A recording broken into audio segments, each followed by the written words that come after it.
WhatsApp everyone, welcome back to the channel. Guys, last class में हमने approaches को खत्म कर दिया था। एडीएस अप्रोच, एसआई अप्रोच क्या होती है, कैसे चलता है, सब खत्म कर दिया था। अब इस क्लास में चैप्टर को समाप्त करेंगे। हम देखेंगे कितने तरीके के इक्विलिब्रियम लेवल्स हो सकते हैं और उसके साथ साथ किस तरीके से मल्टीप्लायर को डिफाइन किया जाता है। क्या बैंकिंग जैसा मल्टीप्लायर है, जैसा बैंकिंग में पढ़ा था मनी मल्टीप्लायर, या कुछ और है। सारे कॉन्सेप्ट्स इस वीडियो में पढ़ेंगे और चैप्टर समाप्त हो जाएगा। चलो जल्दी से शुरू करते हैं और समझते हैं अब इसके अंदर हमारा क्या क्या बचा है। कॉपी पेन ले आओ, लेट्स बिगिन।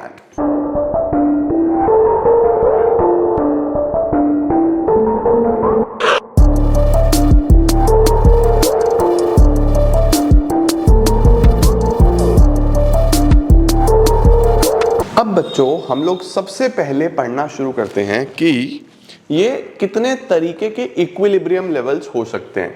तो देखो, जो हमारे क्लासिकल इकोनॉमिस्ट थे, ठीक है, जो ओल्ड हमारे पुराने समय के क्लासिकल इकोनॉमिस्ट, उन्होंने क्या बोला था कि इक्विलिब्रियम लेवल एक ही होता है, जो हमने पीछे पढ़ा, यानी कि इकोनॉमी इक्विलिब्रियम पे तभी होगी जब फुल एम्प्लॉयमेंट चल रहा होगा। मतलब ठीक है, सारे कंज्यूमर्स को सब कुछ मिल रहा है, प्रोड्यूसर्स अच्छे से सारा सामान बना रहे हैं, तो इकोनॉमी फुल एम्प्लॉयमेंट पे है। बट जब मॉडर्न इकोनॉमीज हुई, जब मॉडर्न इकोनॉमिक्स आई, जब मॉडर्न इकोनॉमिस्ट भी आ गए, तो फिर इस सिनेरियो में अब इकोनॉमी भी मॉडर्न है, इकोनॉमिक्स भी मॉडर्न है, इकोनॉमिस्ट्स भी मॉडर्न आ गए हैं। तो यहाँ पे बोला गया कि अब इक्विलिब्रियम एक जगह पे नहीं, इक्विलिब्रियम तीन जगह पे मिल सकता है। तो देखो क्या लिखा हुआ है, that is there is absence of involuntary unemployment, however as per Keynesian theory equilibrium can be achieved at full employment, under employment, over full employment. इसका मतलब समझते हो क्या है? इसका मतलब बड़ा सिंपल सा है बच्चों। फुल एम्प्लॉयमेंट का मतलब होता है कि जितनी डिमांड है हम उसके कॉरस्पॉन्डिंगली सप्लाई केटर कर पा रहे हैं, यानी जितनी डिमांड हो रही है प्रोड्यूसर्स उतना सामान बना पा रहे हैं। ओवरफुल का क्या मतलब होता है? ओवरफुल का मतलब होता है कि एक तरीके से ओवर टाइम करना, यानी डिमांड इतनी ज्यादा आ गई कि नॉर्मल लेवल पे काम करके तो चीजें अचीव ही नहीं हो पाएंगी। डिमांड इतनी ज्यादा है कि हमें ओवर कोशिश करनी पड़ेगी और ज्यादा रिसोर्सेज लगाने की। अब कहां से लाएं भाई रिसोर्सेज? इकोनॉमी तो ऑलरेडी फुल एम्प्लॉयमेंट पे है। तो ओवर फुल एम्प्लॉयमेंट का मतलब होता है कि बहुत ज्यादा डिमांड आ रही है और इक्विलिब्रियम नॉर्मल इक्विलिब्रियम से भी ऊपर जाके इक्विलिब्रियम मिलेगा। अंडर एम्प्लॉयमेंट इक्विलिब्रियम क्या होता है? अब देखो नाम में ही है अंडर एम्प्लॉयमेंट, कि इतनी ज्यादा डिमांड ही नहीं है, इतनी ज्यादा डिमांड ही नहीं है कि लोगों को फुल टाइम काम भी मिले। तो यहां पे क्या आ जाता है? अंडर एम्प्लॉयमेंट देखने को मिलता है। तो देखो इसको कैसे बनाते हैं हम लोग, तीनों ही ये हमने पढ़ लिया था, एसआई अप्रोच और ये सब। देखो सबसे पहले फुल एम्प्लॉयमेंट इक्विलिब्रियम जान लो। फुल एम्प्लॉयमेंट इक्विलिब्रियम कौन सा होता है भाई? सिंपल है, इधर एडीएस, इधर इनकम आउटपुट एम्प्लॉयमेंट। कोई टेबल की जरूरत नहीं है, फ्री हैंड आपको बनाना है, सिंपल। ये आपका एएस, यहाँ पे 45 डिग्री जरूर लिखना, ये आपका एडी, ठीक है। जहां पे इंटरसेक्ट करेंगे इस इक्विलिब्रियम लेवल को हम लोग क्या बोल देते हैं? Full employment equilibrium. Full employment equilibrium मतलब एडीएस बराबर है और यहाँ पे जितने भी लोग जो विलिंग एंड एबल है काम करने के लिए, उनको काम मिल भी रहा है, इसी को हम लोग फुल एम्प्लॉयमेंट इक्विलिब्रियम भी बोल देते हैं, ठीक है। अब सर, अगर मुझे अंडर एम्प्लॉयमेंट इक्विलिब्रियम डिफाइन करना हो, अंडर एम्प्लॉयमेंट इक्विलिब्रियम वो क्या होगा sir? X axis origin, Y axis, ये एएस है, ये एडी है, ये फुल एम्प्लॉयमेंट इक्विलिब्रियम है, ठीक है। अब मुझे क्या करना है? Under employment. अंडर एम्प्लॉयमेंट होता है कि लोगों के पास इतना काम नहीं है, अंडर एम्प्लॉयड है सारे के सारे। 10 घंटे काम कर सकता हूं बट कर रहा हूं 8 घंटे, क्यों? काम ही नहीं है, डिमांड ही नहीं है। तो ये तो हो गया full employment equilibrium. Under employment में बच्चों एडी ही नीचे की तरफ होता है, एडी1, इतनी डिमांड ही नहीं होती, ठीक है। अब डिमांड नहीं होगी तो देखो ये नीचे की तरफ जो इक्विलिब्रियम आएगा E1, इसको बोलूंगा अंडर एम्प्लॉयमेंट इक्विलिब्रियम। यहां पे वही इनकम आउटपुट एम्प्लॉयमेंट और यहां पे एडीएस। तो जब इतनी डिमांड ही नहीं होगी तो इक्विलिब्रियम नीचे आएगा, है ना, नीचे इंटरसेक्ट करेंगे एडी और एस। इस इक्विलिब्रियम लेवल को बोल देते हैं अंडर एम्प्लॉयमेंट इक्विलिब्रियम। अब सर ओवरफुल क्या होगा? अब तुम कॉमन सेंस लगाओ, ओवरफुल क्या होता होगा या कैसे उसको डिफाइन करते होंगे ओवरफुल को?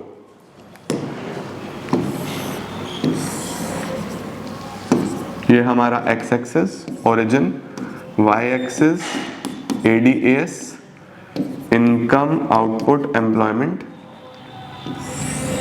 ये एएस है, ये एडी है, ये फुल एम्प्लॉयमेंट इक्विलिब्रियम है। पहले तो फुल एम्प्लॉयमेंट डिफाइन कर लिया करो, ठीक है, ये फुल एम्प्लॉयमेंट है। अब ओवरफुल में क्या होता है, डिमांड बहुत ज्यादा है, तो अब ऊपर की तरफ जाएगा, ये जाएगा ऊपर की तरफ। ये जो इक्विलिब्रियम है, ये इसको बोलते हैं ओवरफुल एम्प्लॉयमेंट इक्विलिब्रियम। समझे क्या?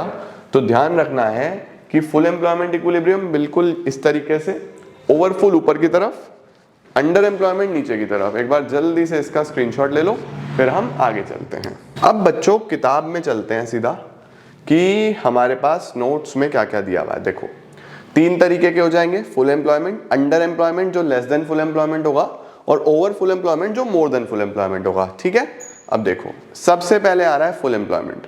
फुल एम्प्लॉयमेंट बेसिक एडी और एएस जहां पे इंटरसेक्ट करेंगे, it refers to a situation when AD is equal to AS at full employment level. इसका मतलब ये ई फुल एम्प्लॉयमेंट इक्विलिब्रियम है जहां पे सभी लोग जो काम करना चाहते हैं, एबल हैं, विलिंग है, उनको काम मिल भी रहा है, ठीक है। देखो E is the full employment equilibrium because AD is equal to AS at full employment level, ठीक है जी। इसके बाद आता है बच्चों हमारे पास अंडर एम्प्लॉयमेंट। अंडर एम्प्लॉयमेंट में देखो ये फुल एम्प्लॉयमेंट इक्विलिब्रियम है, इसके नीचे AD कम है, फिलहाल जो एक्चुअल AD है वो कम है, तो देखो क्या लिखा हुआ है, it refers to a situation when AD is equal to AS when the resources are not fully employed। Resources का प्रॉपर यूटिलाइजेशन नहीं हो रहा क्योंकि डिमांड ही नहीं है इतनी ज्यादा, है ना। It occurs prior to the full employment level, बोल रहा है ये फुल एम्प्लॉयमेंट से पहले आ जाता है। देखो पहले आ गया, ये फुल एम्प्लॉयमेंट है, इससे पहले आ गया। AD1 is equal to AS at point F which is lower than full employment level, ठीक हो गया बेटा। चलो सर ओवर फुल एम्प्लॉयमेंट क्या होगा, देखो it refers to a situation when AD is equal to AS beyond the full employment level। ये full employment के बाद में, यानी इतनी ज्यादा डिमांड है कि अब हमारा जो इक्विलिब्रियम आ रहा है वो फुल से भी आगे बढ़ के आ रहा है, ठीक है। AD1 is equal to AS at point G which is higher than full employment level। Point G signifies for over full employment equilibrium, ठीक हो गया बेटा, ओके। देखो बोल रहा है ओवर फुल एम्प्लॉयमेंट इक्विलिब्रियम बताता है कि प्लान्ड AD जो है वो प्लान्ड आउटपुट के बराबर है, लेकिन एक हायर लेवल पे, फुल एम्प्लॉयमेंट से हायर लेवल पे। बोल रहा है रियलिटी में एक्चुअल आउटपुट इससे आगे जा ही नहीं सकता। जा ही क्यों नहीं सकता भाई, तुम खुद सोचो ना, फुल एम्प्लॉयमेंट का मतलब है कि सब कुछ प्रॉपर्ली यूटिलाइज हो गया है। अब हर किसी की तुमने कैपेसिटी को पूरा एग्जॉस्ट कर लिया है, उससे ज्यादा कैसे हो सकता है, हो ही नहीं सकता। So any increase in AD beyond full employment will lead to an increase in price level, यानी महंगाई बढ़ेगी, बस और कुछ नहीं होगा।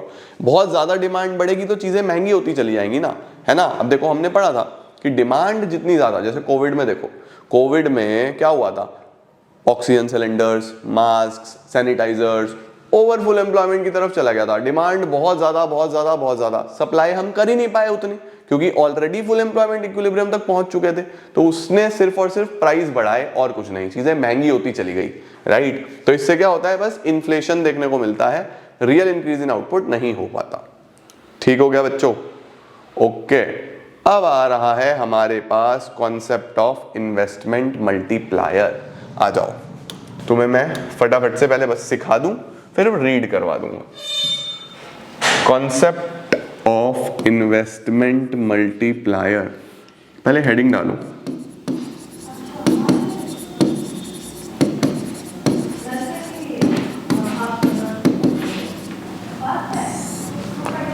इन्वेस्टमेंट मल्टीप्लायर बच्चों, सबसे पहले जो इससे क्वेश्चन आता है वो आता है मीनिंग एंड वर्किंग, ठीक है। दूसरा होता है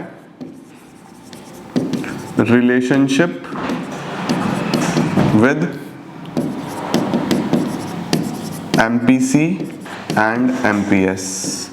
फिर होता है minimum and maximum value of multiplier, ठीक है। तो मेनली इसमें से ये सवाल बनते हैं कि मल्टीप्लायर का क्या मतलब होता है, इसकी वर्किंग दिखाओ, रिलेशनशिप दिखाओ इसकी MPC के साथ, MPS के साथ, और उसके साथ साथ इसकी कितनी मिनिमम वैल्यू होगी, कितनी मैक्सिमम वैल्यू होगी, ये शो करना है हमें मल्टीप्लायर में। ओके, अब मल्टीप्लायर है क्या, सबसे पहले ये समझते हैं बच्चों। इसको हम के से डिनोट करते हैं, ठीक है।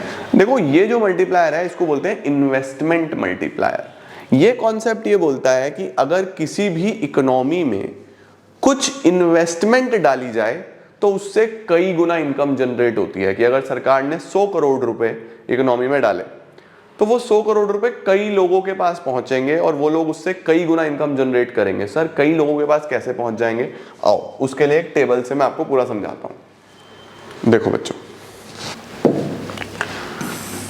सबसे पहले यहां पे हम ले लेते हैं राउंड्स, फिर मैं ले लेता हूं change in investment. Change in investment का मतलब कि कितनी इन्वेस्टमेंट इकोनॉमी में जनरेट हुई है। इससे चेंज इन इनकम, कितनी इनकम होगी। इससे चेंज इन कंजम्पशन और इससे चेंज इन सेविंग्स, ठीक है। अब एक इंसान इनकम में चेंज होने की वजह से कितना कंजम्पशन में चेंज करता है, उस कॉन्सेप्ट को एमपीसी बोलते हैं। तो एमपीसी को मैं एज्यूम कर रहा हूं यहां पे 0.9, ये मेरा एजम्पशन है, आप कुछ भी ले सकते हो, ठीक है। एमपीसी को मैंने क्या मान लिया, 0.9। ओके, अब देखो मैंने बोला कि सरकार ने 100 करोड़ रुपए की इकोनॉमी में डाले, सपोज हमारे शहर में डाले, और नॉर्मल शहर से बोला अब इसको स्मार्ट सिटी बनाएंगे, ठीक है। जैसे स्मार्ट सिटी प्रोजेक्ट चलते हैं ना, तो 100 करोड़ रुपए इस इकोनॉमी में डाले। अब जब 100 करोड़ रुपए इकोनॉमी में डाले तो उस 100 करोड़ से क्या होगा, उस 100 करोड़ से कंस्ट्रक्शन प्रोजेक्ट शुरू होंगे, बिल्डिंग्स बनेंगी, रोड्स बनेंगे, ब्रिजेस बनेंगे, हाईवेज बनेंगे, लाइट्स लगेंगी। अल्टीमेटली लोगों की जेब में जाएगा वो पैसा, क्योंकि सामान खरीदा जाएगा ना उससे। तो ये जो 100 करोड़ रुपए की इन्वेस्टमेंट हुई, ये क्या डायरेक्टली 100 करोड़ की इनकम जनरेट हो गई हमारे शहर में, है ना, इनकम जनरेट हो गई। अब इस इनकम का लोग क्या करेंगे भाई, पैसा तो रुकता नहीं है, खर्चा होगा, राइट। तो हमने एमपीसी एज्यूम करा हुआ है 0.9 कि अगर 100 करोड़ की इनकम जनरेट होगी तो उसका 0.9 यानी 90 करोड़ का लोग खर्चा करेंगे और 10 करोड़ सेव हो जाएगा, ठीक है। 90 करोड़ का खर्चा करेंगे, 10 करोड़ सेव हो जाएगा।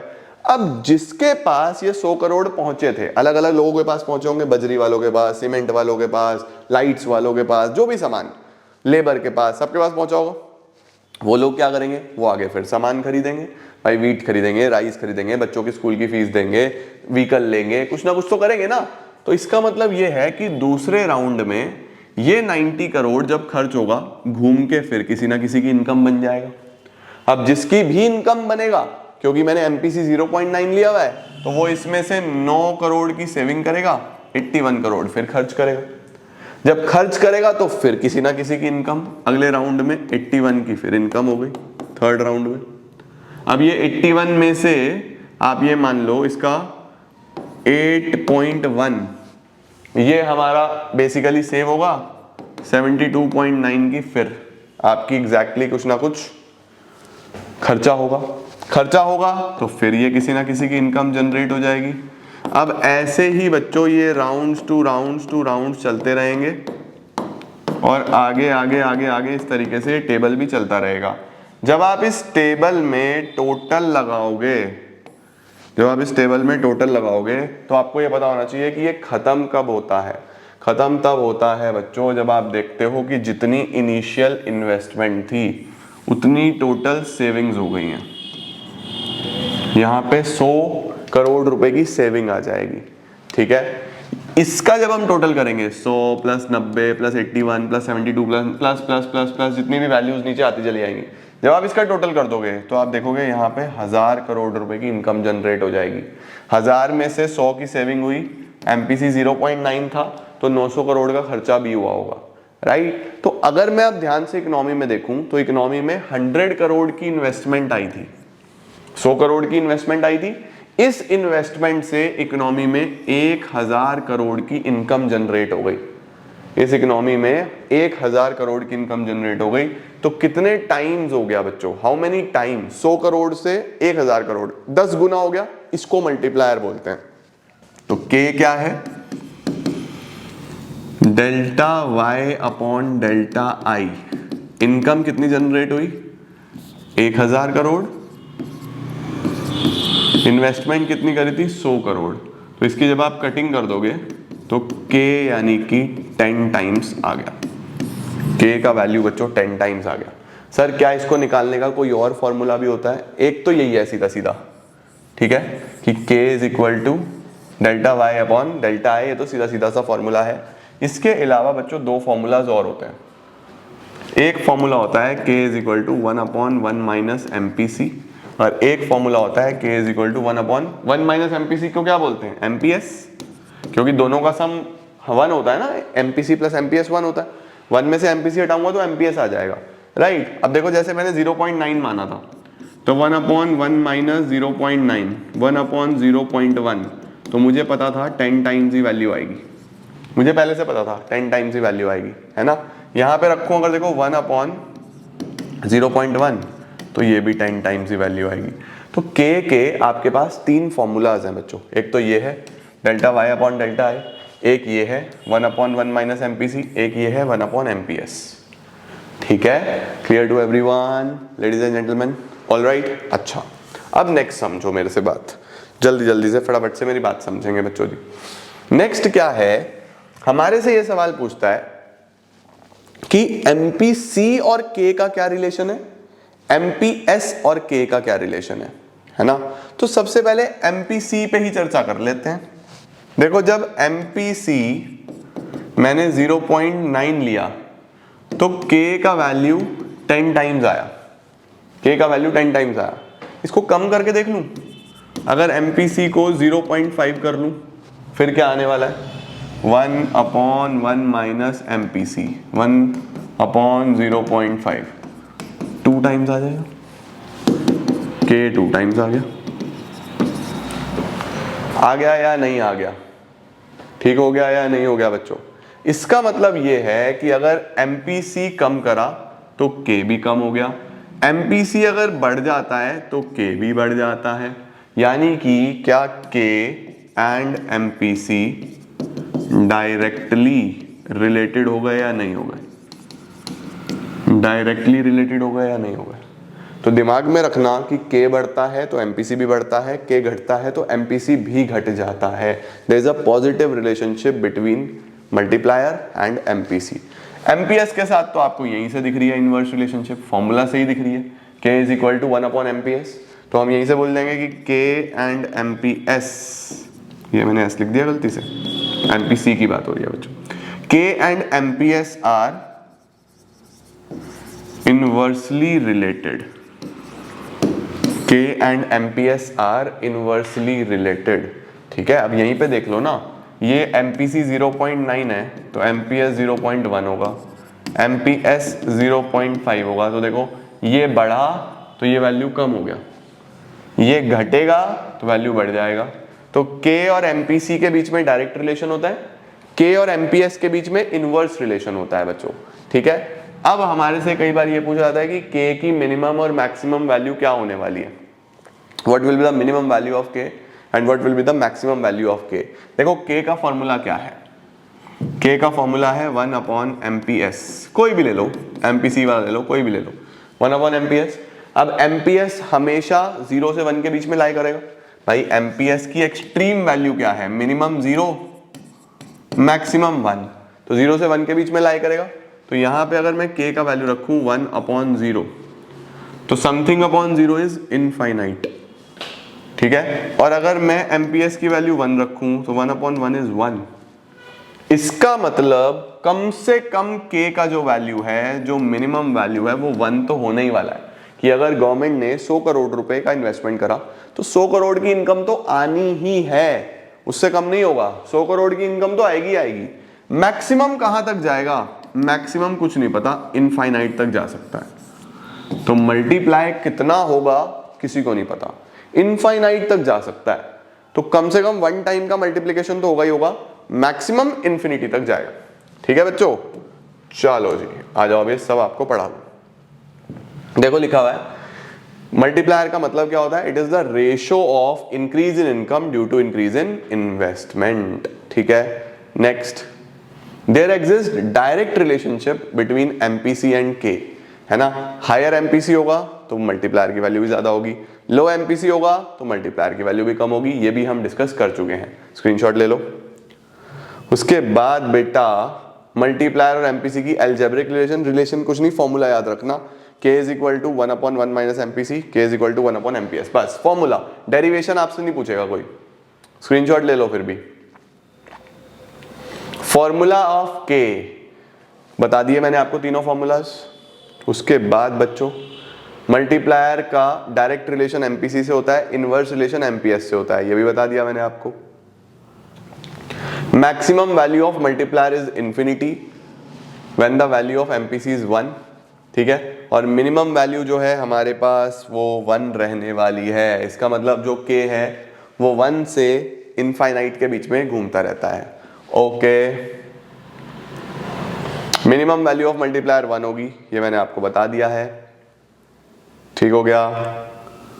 देन आ रहा है बच्चों हमारे पास working of multiplier. Working of multiplier में टेबल मैंने आपको यही वाली बनवाई है, यही वाली टेबल मैंने आपको बना के दी है, राइट। देखो फर्स्ट राउंड सेकंड राउंड वही 100 रुपए, ठीक है। और यहां से अगर आप इधर देखो तो इसका वर्किंग है। वर्किंग में क्या लिखा हुआ है, the working of multiplier is based on the fact that one persons expenditure is other persons income. किसी का खर्चा है तो वो किसी ना किसी की इनकम जरूर है, एक पर्सन का खर्चा किसी दूसरे की इनकम में तब्दील हो जाता है। आगे लिखा हुआ है when an additional investment is made, जब भी कोई एडिशनल इन्वेस्टमेंट होगी इकोनॉमी में, इनकम बढ़ जाती है कई गुना, मेनी टाइम्स। तो इसको अब एक एग्जांपल से समझो, वही है एडिशनल इन्वेस्टमेंट 100 करोड़ का हुआ फ्लाईओवर कंस्ट्रक्ट करने के लिए। अब जब 100 करोड़ का होगा तो इससे इनकम जनरेट होगी 100 करोड़ की, but this is not the end. MPC 0.9 assume करा है, आप कुछ भी एज्यूम कर सकते हो। तो इससे क्या होने वाला है, अगले राउंड में 90% से इनकम बढ़ेगी, यानी 9 करोड़, 100 करोड़ है तो 90 करोड़, 100 करोड़ है तो 90 करोड़, ठीक है। और 10 करोड़ सेव हो जाएगा, अब वो 90 फिर अगले राउंड में उसका 90%, यानी कि 81 करोड़, वो किसी ना किसी की इनकम बढ़ेगी। तो वो पूरा का पूरा प्रोसेस ऐसा लिखा हुआ है, the multiplier process will go on and consumption in every round will be 0.9 times. बोल रहा है कंजम्पशन हर बार 0.9 टाइम्स होगा। देखो 90 का 90% 81, 81 का 90% 72.9, तो हर बार उतना बढ़ता जा रहा है ना। और आगे देखो क्या लिखा हुआ है, the multiplier process is shown in the table. तो ये पूरा का पूरा आपको इस तरीके से लिख देना है। ओके, ये हमने टेबल बना दिया, राइट। तो लास्ट में क्या बोल देता है, दस an initial investment of 100 crore, इससे टोटल इंक्रीज हो जाता है 1000 करोड़ का। तो मल्टीप्लायर की वैल्यू कितनी आ गई, 10। ओके, लास्ट में बच्चों इसने हमें एक डायग्रामेटिक प्रेजेंटेशन, इसका कर्व बना के दिखाया है।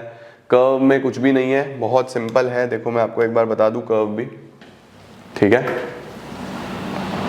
देखो सबसे पहले आप नॉर्मल एडीएस अप्रोच बना लेना, ये बन गई, ठीक है। ये आपका फुल एम्प्लॉयमेंट इक्विलिब्रियम है, लो जी, ये आपका फुल एम्प्लॉयमेंट इक्विलिब्रियम आ गया। अब एडी को बढ़ा के दिखाओ, क्योंकि इन्वेस्टमेंट बढ़ती है ना, तो C plus I plus delta I, वैसे सी प्लस आई था, अब ये इन्वेस्टमेंट बढ़ेगी तो एडी बढ़ेगा ना, C plus I plus delta I. देखो एडी बढ़ गया, एडी बढ़ने से आपका ये नया इक्विलिब्रियम मिलेगा, ठीक है। ये नया इक्विलिब्रियम कैसे मिला, देखो ये इनकम में चेंज आ गया और ये इन्वेस्टमेंट में चेंज आ गया, ये इन्वेस्टमेंट में चेंज है, तो हम बोलते हैं डेल्टा आई और डेल्टा वाई। यहां से आपको के का वैल्यू मिल जाता है, ठीक है, परफेक्ट। इसका कभी ग्राफ आया नहीं है एग्जाम में, बट ये फिर भी मैंने आपको वैसे ही दिखा दिया, ठीक है। कि अगर आपको फ्री हैंड भी बना के दिखा देता हूं मैं, अगर आपको एग्जाम में बनाना ही हुआ तो ध्यान रखना कि हमारे पास ये एएस है, ये एडी है, एडी को क्या बोल देते हैं, सी प्लस आई, ठीक है। अब अगर इन्वेस्टमेंट बढ़ेगी तो C plus I plus delta I, तो ओवरऑल एडी की वैल्यू बढ़ेगी। इसको ऊपर ले आओ, ये हो जाएगा AD1 C plus I plus delta I, ठीक है। अब देखो पहले इक्विलिब्रियम ये था, अब इक्विलिब्रियम ये है, तो अल्टीमेटली ये चेंज इन इनकम है और ये दोनों पॉइंट में ये चेंज इन इन्वेस्टमेंट है। ये आपको के में दिखा देना है, ठीक है। परफेक्ट बच्चों जी, क्लियर। दिस इज हाउ आपका मल्टीप्लायर का ग्राफ बन जाता है और चैप्टर 8 भी हमारा हो जाता है समाप्त। तो बच्चों 7th डन, 8th डन। कल एक दिन मैंने आपको पहले बताया था आई एम नॉट अवेलेबल, मुझे एक इवेंट अटेंड करना है, तो कल सिर्फ रिवीजन करो अपना बैठ के अच्छे से, कुछ बैकलॉग है तो कंप्लीट कर लो। मात्र 4 चैप्टर बचे हैं, 9th excess demand, deficit demand, government budget, BOP, foreign exchange. अगले 3 दिन में करा दूंगा पूरे, राइट। तो अच्छे से रिवीजन निपटा लेना, ये चैप्टर्स तैयार कर लेना और अगले में और मजा आ जाएगा, ठीक है। Thank you so much everyone for joining in. I am gonna see you all super soon. Till then see ya, take care, bye bye, keep growing, keep glowing, keep smiling.